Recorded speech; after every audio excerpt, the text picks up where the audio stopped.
Got a big old Jayco Eagle fifth wheel in here.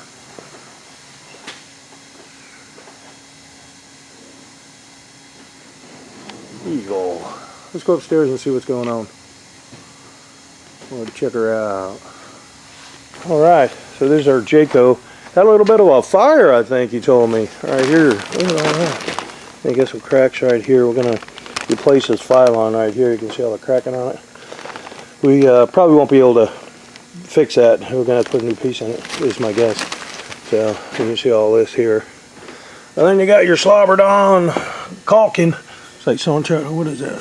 That's insulation. What is that there? That's kind of weird. So they do put more on, more on. Got a bent ladder over there. I'm trying to straighten that out. But that's all they want you to do is just keep slobbering it all on here. That's their cash cow. This doesn't feel quite like Dicor though. That's for sure. Doesn't feel quite like it. It feels like it's another product. But that's what the RV industry wants you to do. They just exploit people's ignorance to roof systems. They just want you to keep putting more caulking on, and it just doesn't work. If it worked, I'd be doing it, but it doesn't work. You have to have them up on curbs. It looks like somebody already tried to patch that one right there. You can see the color difference right there. Hopefully we can save this. Sometimes they get all dried out. We'll see if we can save that, and, you know, when we take the screws out. And that's about our roof right here. Dirty, dirty, dirty. Gee whiz. I'm gonna see if I doubt I can get this all put on in one piece because of the way this thing just comes rocketing down. More than likely I'll have to come up here and weld a piece to it for here. Because that roofing isn't going to want to come from that back end. It's not going to want to come up and then come up and then go down. It'll do this maybe, and it'll even get probably there. But then when you go here, it's like, oh no, we ain't doing that. So, all right, if you got one of these antennas, see right here, you want to caulk that. Because what happens is water can get down in there. Someone's already sealed this, which is good. But you can see how they seal it. But that just literally goes right into under the decking and it'll rot it all out. A lot of times we'll see it rotted out. And I don't see any real rot on here. We had the fire damage in the back. I think that's probably one of the reasons why it came in. I'm sure. So we'll get that all squared away. Looks like we got two skylights there. Ooh. Goody, goody, goody. Alright. Okay. Well, that's us so far. Let's start dismantling this thing and see what's up underneath it. We'll check all the AC lines. We'll check the electrical. We'll check all that stuff. And we'll see what we got. Alright. Let's see what we got. You see we opened up the roof. So what we're doing now is just putting some pieces of aluminum right here. Make sure the wires don't chafe the ductwork. Usually happens like right here. Let's see if I can get some of this insulation out of the way. See how it's already dimpling in there? So we're just going to put a little piece of aluminum, tape it on there. But otherwise, this is a 2014, but they got some good adhesive right here on almost every single truss that I've seen. So, and also they use good tape on here, which is, again, that's unusual. Usually we find a hot mess under here. You'll see he's got, this is a Jayco. So that much I like. What I don't like is no adhesive. There's no adhesive on here. So you really need to glue these together. So, but everything here otherwise is okay. Even the 120s, they didn't put it through a metal ferrule there, so there's no compromise on it. But again, right here, see all the.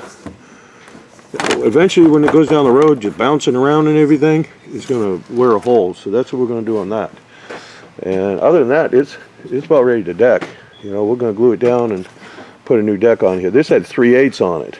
That's the other thing I didn't like. It should have, you know, we're going to put 1/2 inch, what's called BC plywood. B being the grade, and C is the grade of the B is the outer skin, and then the grade of the outer skin, and C is the grade of the inner skin. So that's what they say BC. It's smooth, but AC is, you know, much is better, more like for cabinets and so forth. So, all right, well, let us get to work, get all this, you know, kind of fixed up here. Otherwise, all the joints on the AC, they use some decent tape on there. All that looks well. All of it looks pretty well. So we're gonna, like you said, put those things on there, put the insulation back, and get a deck on. Well, we got our new decking going on.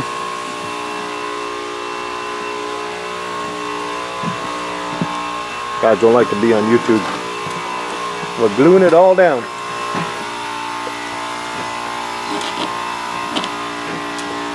So this is just a kind of a radiant barrier. So all we're going to do is just push it back in.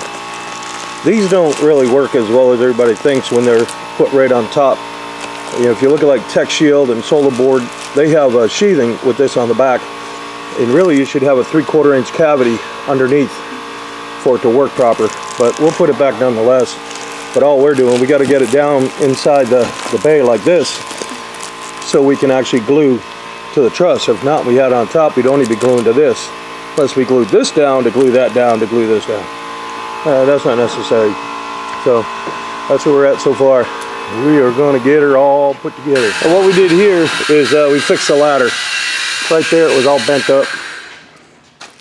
It was all bent up, so I put a new piece on, just rivet that. I'm going to clean it up, and then we're going to have to obviously paint it. But inside all of these, in here, there's a little nut. Those are called star nuts. That's what they're called. And then there's a screw. Here's the base to it, right here. See the screw? So it just threads right into there. It'll thread right in. So if your ladder is loose, you want to take this apart. And we use some Loctite, and then I put it back on with some Loctite. That's why I'm taking it all apart. And then we're going to put it back in. I just haven't got any Loctite on there right now, but because I'm holding the camera. And then I'll do the same, but I've already done all these ones. And then the other thing we're going to do is I'm going to make an extension to come down. This is the bottom of the ladder. I'll put it this way so you can see it look like the bottom of the ladder. I'm going to put another leg that'll come down like that, and it'll sit on the bumper, so all the weight is going to the bumper instead of onto these mounts, because there's only 4, well 6 I guess. These 4 here, and then you got those 2 up there, and that's really not a lot. And then I want to make sure all that weight just from climbing these flimsy ladders that it's sitting on, it'll help keep the ladder sturdier as well. So that's what we're going to be working on. And then in here, there's a screw in here and here. You know, typically those will be okay, but that's how we rebuild them. Now on this other side, there's the same star nut as inside here. So you want to take these screws out, put some fresh screws in, and you can find them. They're called star nuts. You can go online and look for them. But we take every one of these out and check them, and then if they're rotted or corroded, then I'll replace the screw. And like I said, I'll put Loctite on it, make sure it stays real tight. That's that blue Loctite that we're using. It's right here. And something else that's all it is. We just get it in the stick. It's just Loctite stick. But also keep in mind, these screws, and everybody does this quite often, they'll take, this is a number 3 Phillips. It's not a number 2. And you try to get some of those out, I'm telling you, you're using the wrong size tip, you're going to strip the screw out, and then you'll have another problem. So the best way to do it is to set a clutch, especially if they look rusty. And what I mean by setting a clutch on your screw gun, that's what these numbers are for. You just turn this all the way back, and then what that does is it sends vibration all the way down there, and it'll get some of the corrosion off. Then put it in reverse, and then come up maybe a couple more. Go forward, reverse, forward, reverse. And when you keep doing that, you'll start shaking it out. But use a number 3 and keep that in there real tight so it's not moving.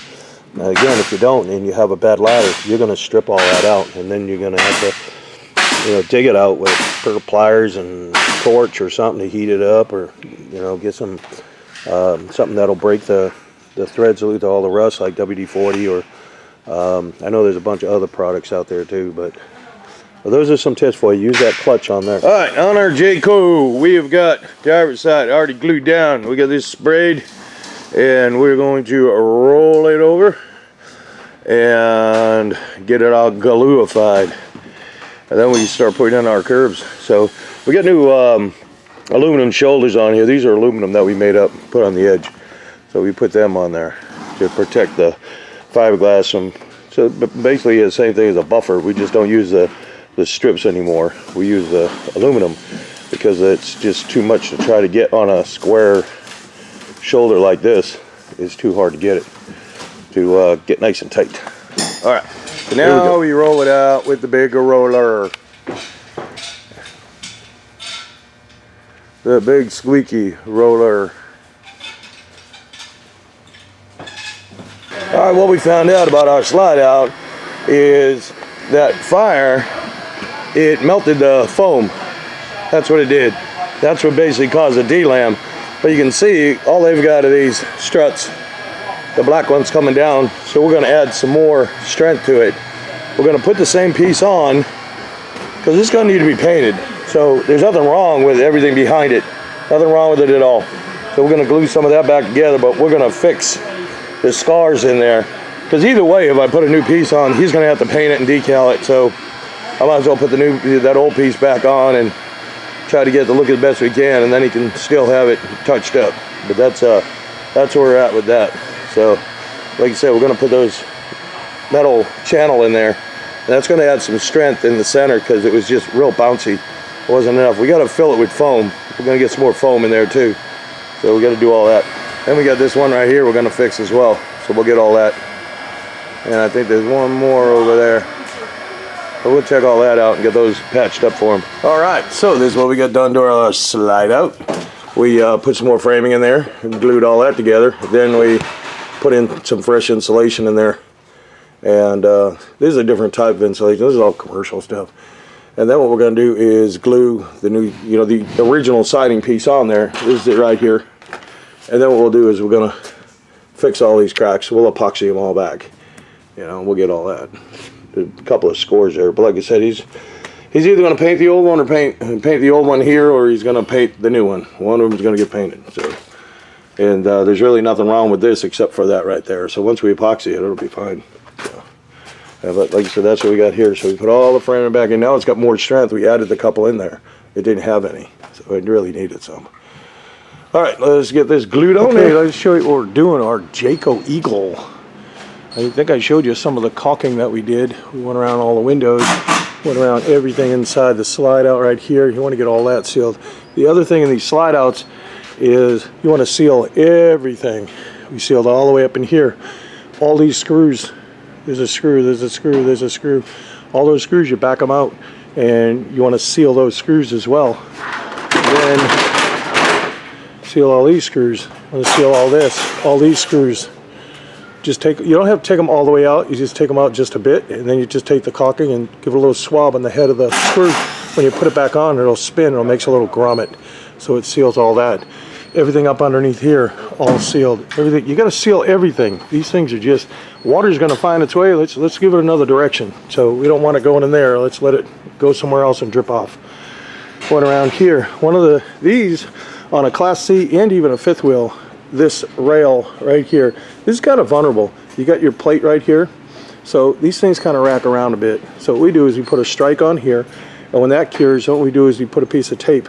And the tape comes down here, and you put a piece of tape up here, and then you fill that, and then so you got two licks on there, but you're basically overlapping that joint. That's what you want to do.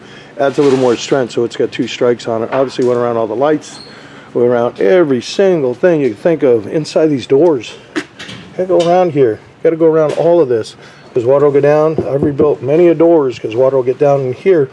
Behind here is just a piece of Luan. So when the water gets down in there, what happens is it'll get wicked up, basically like a sponge. It'll draw it up, and then you just start getting D-lam on there. So you want to make sure those are sealed all around. Your doorknobs, door handles, everything. Anything you see on there, if water touches it, make sure it's sealed. Every single thing. So that's what we're doing now. Going around, that's why the windows are open, so we could seal it. Obviously, these are flush mount type, but you don't want to do it with the windows closed because then you could possibly seal the windows shut. That's not a good thing. Again, we went around the rail, every single thing. Like I said, we went all the way around.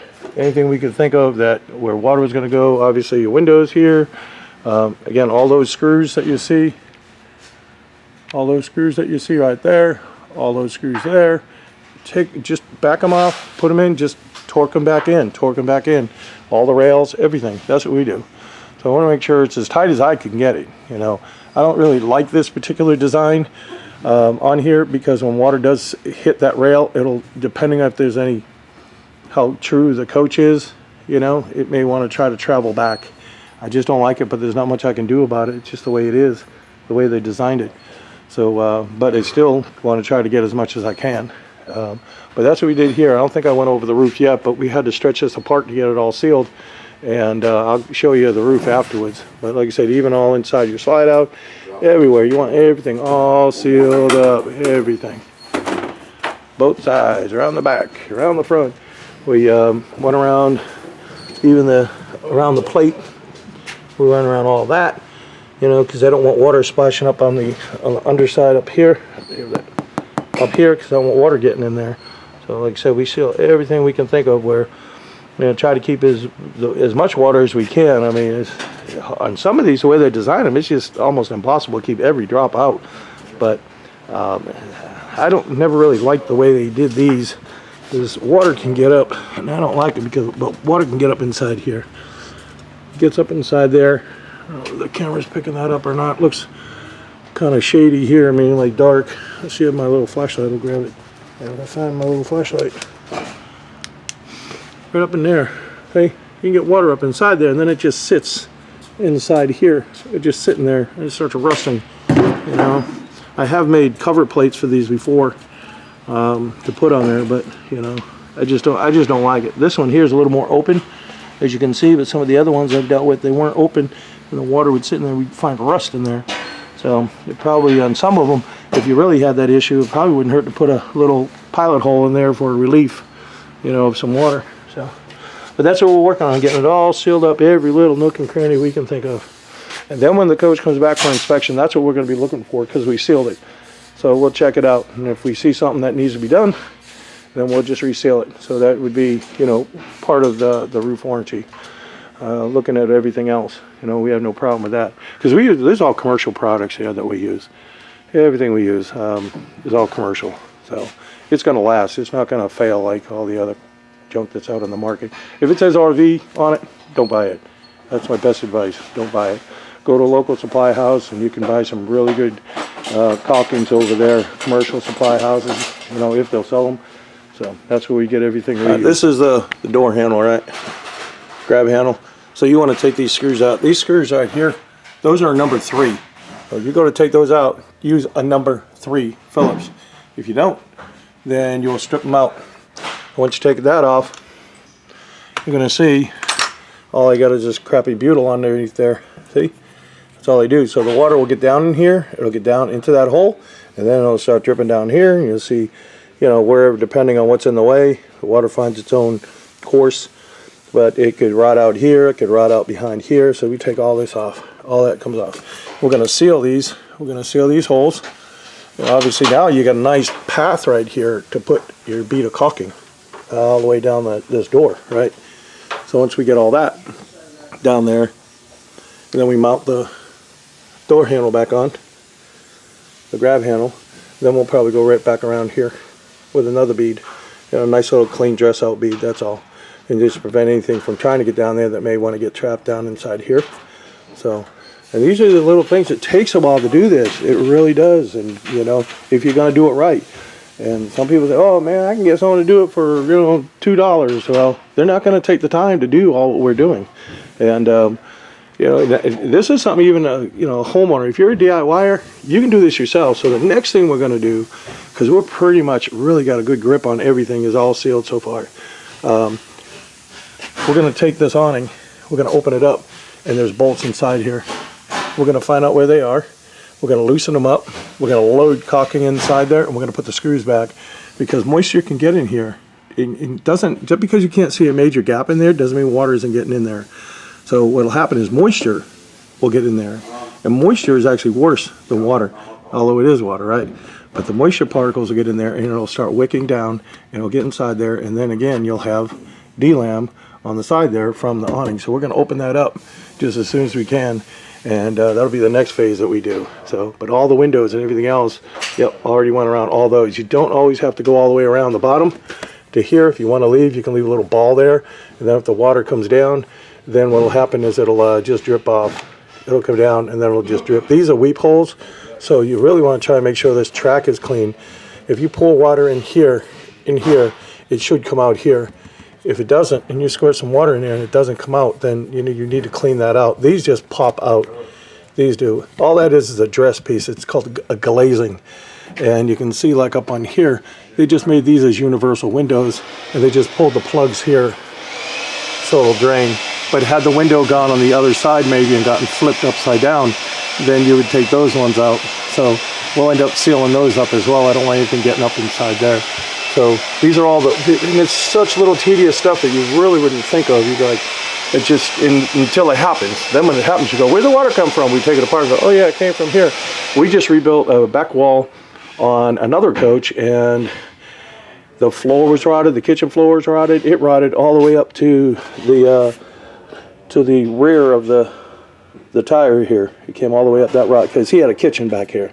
And a lot of the damage right here that was done because of his kitchen was an O-ring in his faucet. That's all it was. What's an O-ring? 3, 4, 5, 6 cents? You know, cheap. So, you know, those are little things that you don't think of, and you go, hey, and when I asked him, he says, yeah, I believe I had a leak in there. I didn't think it was a big deal. I was like, yeah, you see water anywhere, that's a big deal. So, all right, well, let us show you how we're going to do this here, and it'll give you an idea of the stripe by the door. Then what we're going to do is put some right here. We're going to load that right up.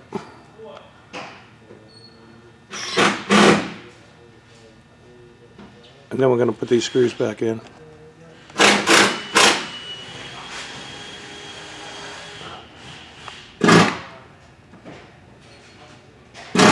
Alright, so now we get the handle back on. Your water's going to want to try to trickle down there. We don't want it to settle in there. We're going to put a strike all the way around here. Hey, the water will just want to sit in there. We're going to put a strike around there. So now we get the strike around there. And then you can see on there, there's a little bit what I call bleed off, but the rest of the strike looks really good. See, there's a little bleed off right there.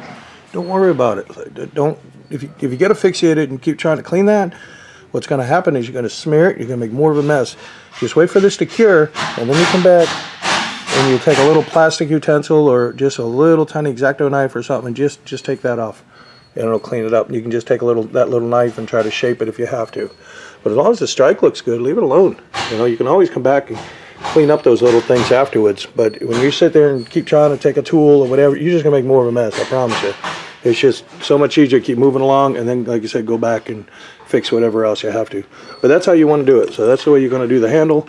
And you're going to get inside that door, the glass rather. We're going to get inside there because the water will get down inside that frame on the glass. They'll run right down there if that thing gets breached. All they do is use that cheap old butyl. So that's what we're going to do. The next thing we're going to do is do that. And like I say, keep going along.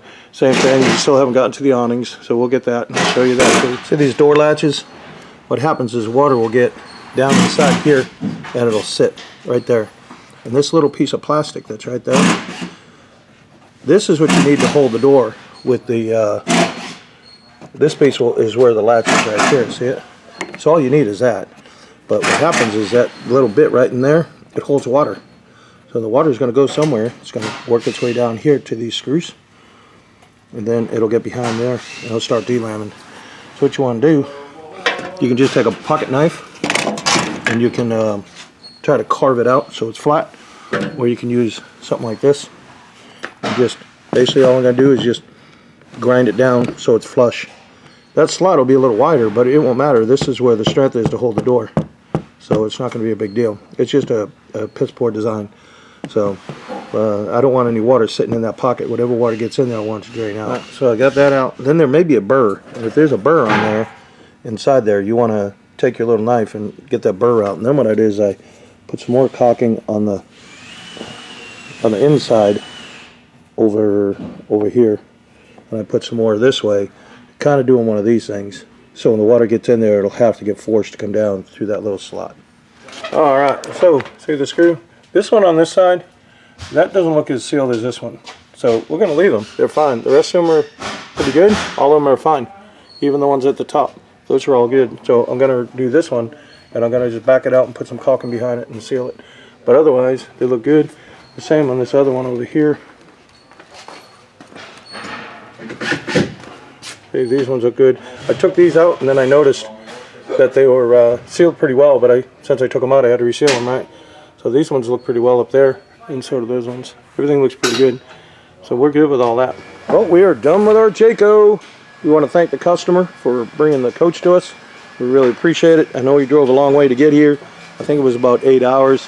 We appreciate the work, but we want to make sure when we do these jobs, we take the time to do them right.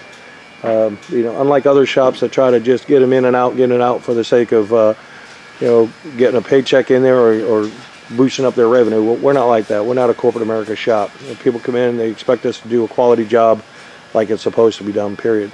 But we've got our brand on here. We put that on there, and that helps us monitor the roof if there's any issues, but it also tells us how long it's been on there, right?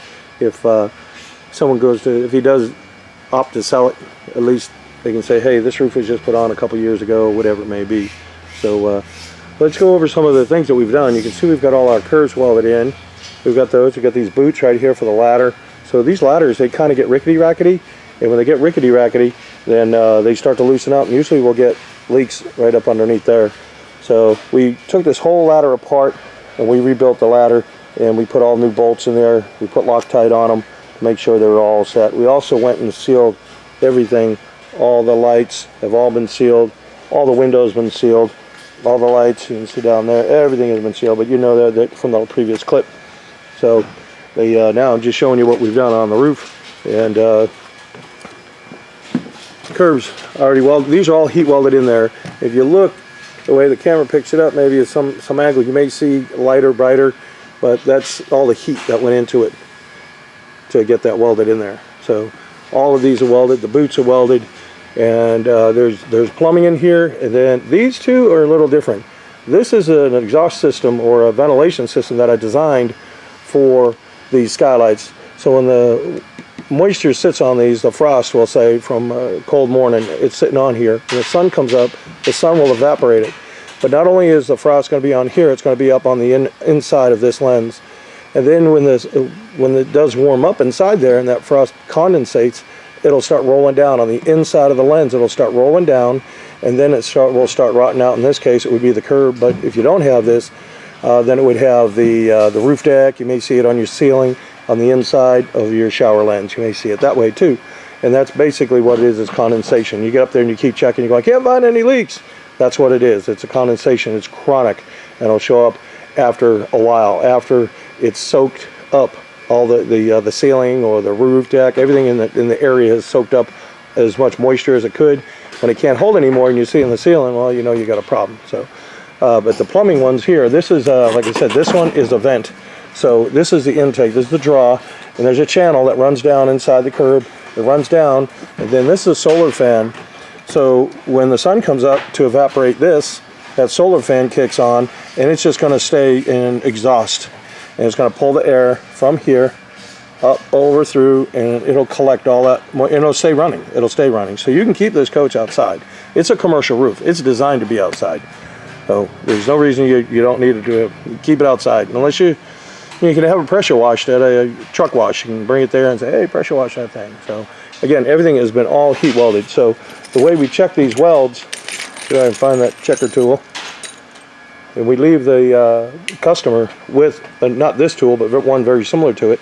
And it's just got a longer handle and just a little end on it. But it's not like this one is a fold up. But you just come around like this. That's how you check it. It's real simple. We also leave him with a care packages if he saw something underneath there that, hey, it needs to be tightened up or whatever. But then we leave him with primer, and we leave him some products so they can, get it to us. But it's very, very rare, that's for sure. I try to show some guys how to weld, and if we run across it, then obviously, we'll take care of it. But it's not going to be so bad that it would maybe a curl up there. I'm just a proponent for inspections. I'm a proponent for, preventive maintenance. That's just the way I've always lived. So I don't take anything for granted. We put it down great, but I got to depend on the product. I got to depend on the person who makes it and so forth for me to install it and whatnot. So that's why I say always inspect your coach. It doesn't take very much to do that. And that's why we leave the tools like these, and we leave them with some caulking, and we'll leave them even with some patches just in case they get a tree branch that hits it. So we'll leave them with that too. And then we'll put that on the next clip that you'll see. So you can see we've got everything all welded in. And then inside this one here, I've got a little piece of foam that's tucked down inside. It's actually up inside here, and that keeps the wasps out So I don't want the wasp to try to get down inside there, and you know, next thing you know, you got a huge hornet's nest in there. So we put these on the back just to give it some balance. We do all that. This one here's another skylight, so I got another one on there, another fan, another intake right here, and then we have, you know, obviously the covers on there. There's a Wine Guard automatic. These, I like installing these because for everybody, however, they are more expensive. We do not install the crank ups, because if I get a crank up and put it up on a curb even, the shaft that goes down inside, you won't be able to get the handle back on. So, and they're not that good. So these Wine Guards, I like installing these, or something similar. King makes one as well.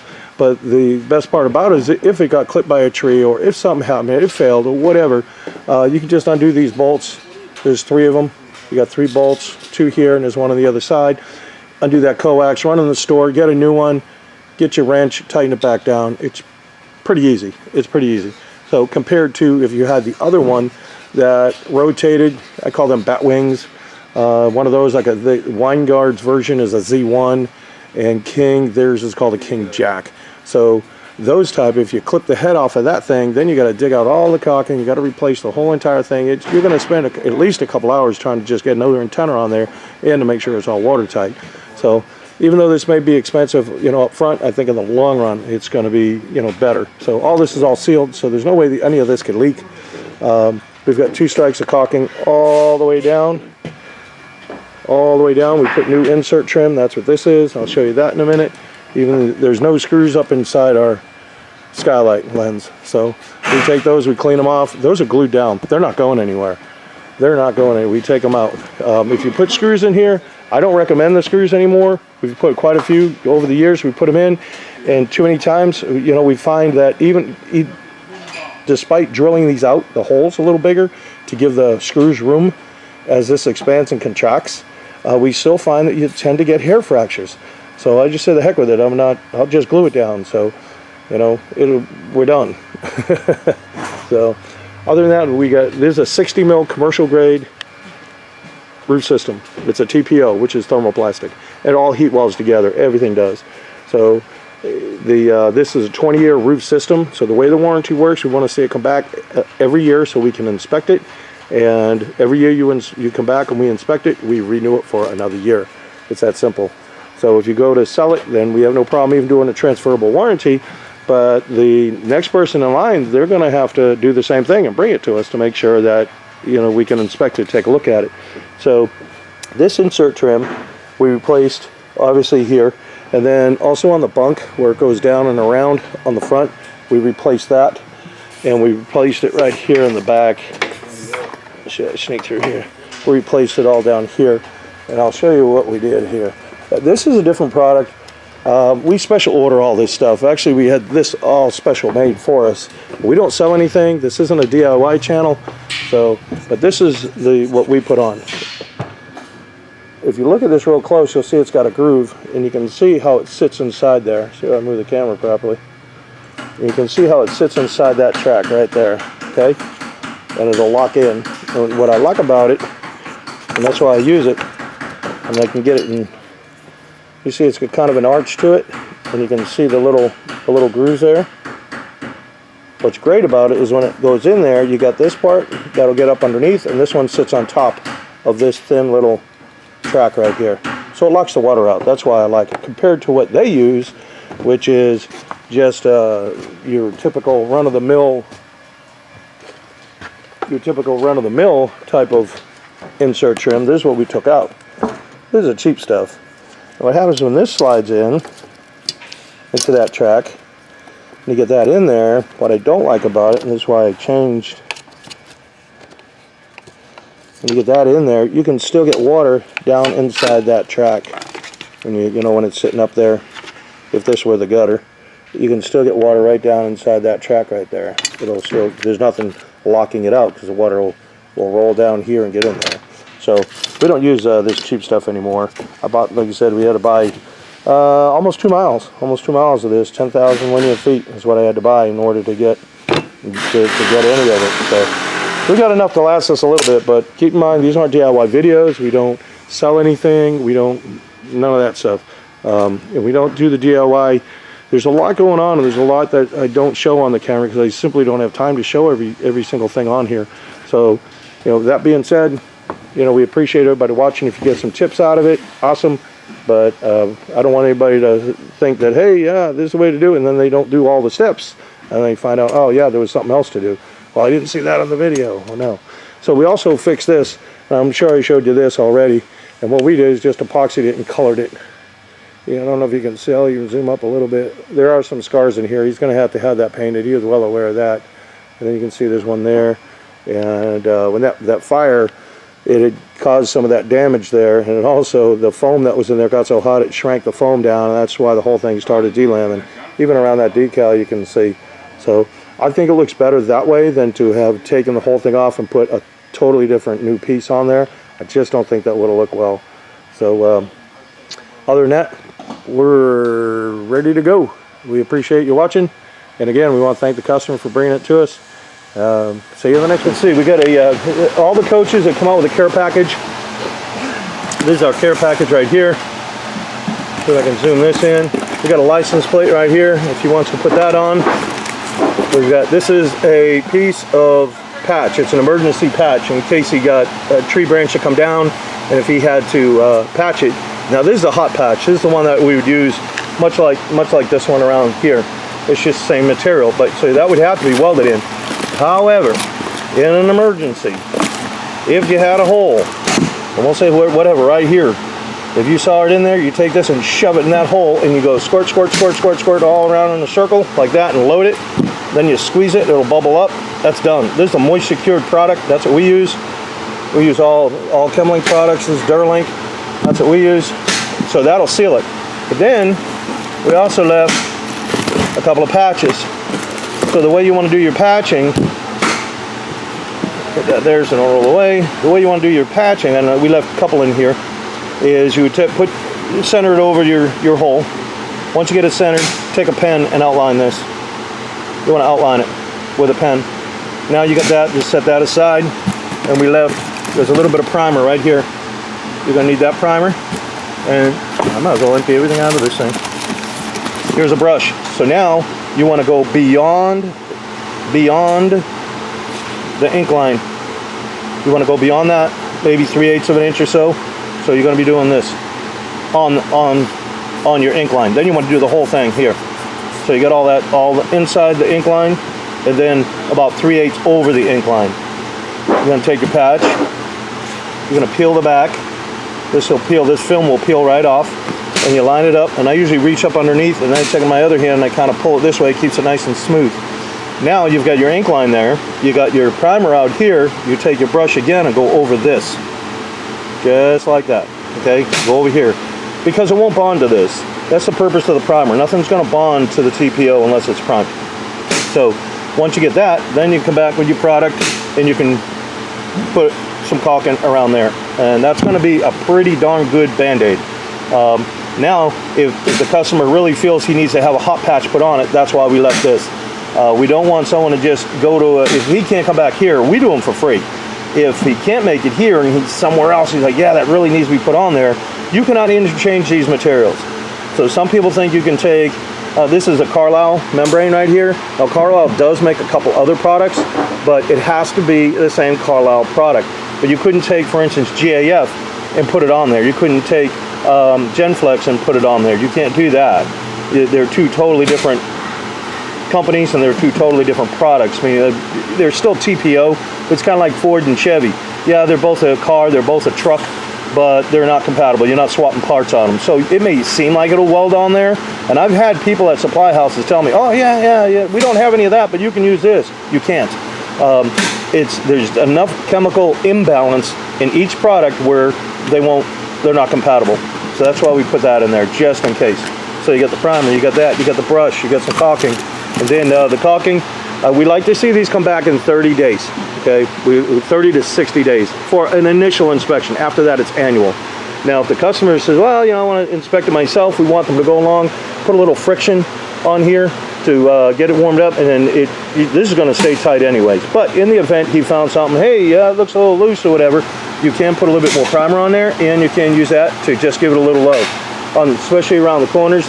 You can go around the corners and everything like that if you had to. So that's why we put all that in there. Let's see, we got a magnet for the, maybe on your hood of your stove. Got a couple of pens here. Got a fancy dancy key tag with a beverage opener. We can't say beer, it's a beverage. So this is a checker tool.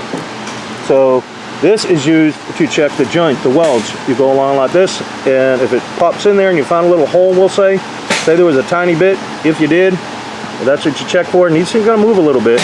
So if you did, then again, you can take the primer, take a little brush, put it all in there, take the caulking, and you're done. Okay, that'll hold it so we can get a look at it and, you know, make sure everything's all set. But like I said, that's what we like to see. They come back in about 30 days. I like to see them, but 60, all right. But I still want them inspected because I don't want to have a little tiny problem turn into a big problem and then an upset customer. So we got all of that there, and that's, let's see what else we got here. Here is a sample of our product. This is a 60 mil commercial grade. And if you look real hard enough, you can probably see the little, see if I get the angle of this light in here from the shop. You can see these little squares. There's a mesh built into this, which gives it its strength. So that's where it'll resist hail damage. It'll resist tree branches. So it's really hard to poke through this. It truly is. You'd have to have something really hard and sharp to really get it. But if you had a big enough tree branch, that could possibly happen. So we get all that. And then like I said, get another key tag and everything in here. So that's the gist of it. So all the customers, they get these here, and we got an emblem on the back. There's one of our emblems here that we put on the back, and that's about it. So we leave all this with the customer. So Mr. and Mrs. Customer, you know, at least they have all this stuff handy in case of an emergency. So we want to make sure everything stays tight and everything, you got all the products you need, so on. So obviously if you have any issues, there's a telephone number, 423-475-7663. Keeping all this in mind, these are not intended for DIY. I just simply don't have the time to answer all these DIY questions. And the other thing is, I don't know what you're dealing with. I don't know what you have. I don't know what products are on there. And I have guys ask me all the time, what can I use for this? What can I use for that? And I don't want to steer anybody in the wrong direction and find out, okay, well, you got silicone on your windows. What can I use to do my windows? Well, you're going to have to dig all that out. You have to dig it all out. Nothing sticks to silicone. Silicone doesn't stick to silicone. So you really got to clean all that out. And if you don't know if you have silicone, and some people don't know the difference, they can't just go up there and feel it and go, yeah, that's silicone, or it's just a urethane, or it's a terpolymer. I mean, there's a bunch of different products out in the market now. But the biggest one is being the silicone. And some products kind of simulate in a touch, so you may think it's silicone, but all that has to be, like you said, it has to be removed. But again, that's why I try not to get into advising, and I just don't want anybody to be upset, but honestly, I really don't have the time at the risk of sounding like a jerk. I'm not trying to be. I'm trying to do a good job, but you can imagine how many emails and, you know, we get from, you know, with questions, and also questions on our channel. Keeping this in mind as well, we don't quote on social media. If you want a quote on yours, you'd have to give us a call. Again, 423-475-7663. You can do that, and then you can send us an email even if you wanted to at contactus@rvroofinstall.com. So that's about it. Everything's done. I think the customer just showed up, so we're going to get him coupled up here, and he may want to take a glance at the roof, and otherwise we're good to go. So we appreciate y'all watching. If you like the video, give it a thumbs up. What that does, from what I understand from the algorithms, what it does is if somebody's looking for information on RV roofs, then, you know, this video or other videos will pop up. That's what I'm guessing. So if you want to subscribe, well, we put these up pretty often. You can go through a lot of the other videos we have. Some I'm trying to think of some really good ones that we did that were just a hot mess. There's a Georgetown we did, I think a couple years ago. That Georgetown, we did the whole ceiling, took the whole ceiling and roof out and rebuilt that whole entire thing. There's a Montana that's up there. There's a earlier from years ago, maybe 5 years ago, there is a Siesta, and you can, that was roof we did, and the guy who did that roof put 2 roofs on, put the first one on, messed it up, put the second one on, messed it up, and you'll see that hot mess they did. They did not know what they're doing. So keep that in mind. There's a lot of guys out here on YouTube that'll say, hey, yeah, you can do this, you can do that. There's a couple of so-called experts that are out there, and I watched one of their videos, or a few of them, and I just shake my head because I know things are going to leak, and I know some of the stuff they've done, they have to have leaked, because there's just no way things go together like that. So if they're not, I don't think they mention that, but on their video, I haven't seen mention, hey, yeah, we had a leak, we had to fix it. But you know, if we have any issues, obviously we want the customer to come back immediately, and let's stifle any leaks at all. But you know, that's like almost unheard of. And I'll be honest with you, some of the biggest problems we've had are with these skylights, with them fracturing, and that's why we do them differently. Some of these ones, like I said, they're manufacturer's defects on a lot of them. But that being said, especially if you had a cambered roof, if you had a roof that had just a little bit of a camber, that wants to lay down flat, like just a flat piece of glass. And if you just make this end tighter and that a little tighter, now it's got that little stress going on it, and it only needs a little bit of stress to crack it. So that's one reason why we don't put any screws in anymore. So, and if they come back for inspection, we take all the screws out, and then what we'll do is just load them, because the product that we use underneath there, it's not coming up. It won't come up. If you have to replace that, you're going to have to rip up that whole entire lens, and you're going to have to. It's not coming up. So, well, anyhow, like I said, I appreciate y'all watching, and we'll see you on the next one.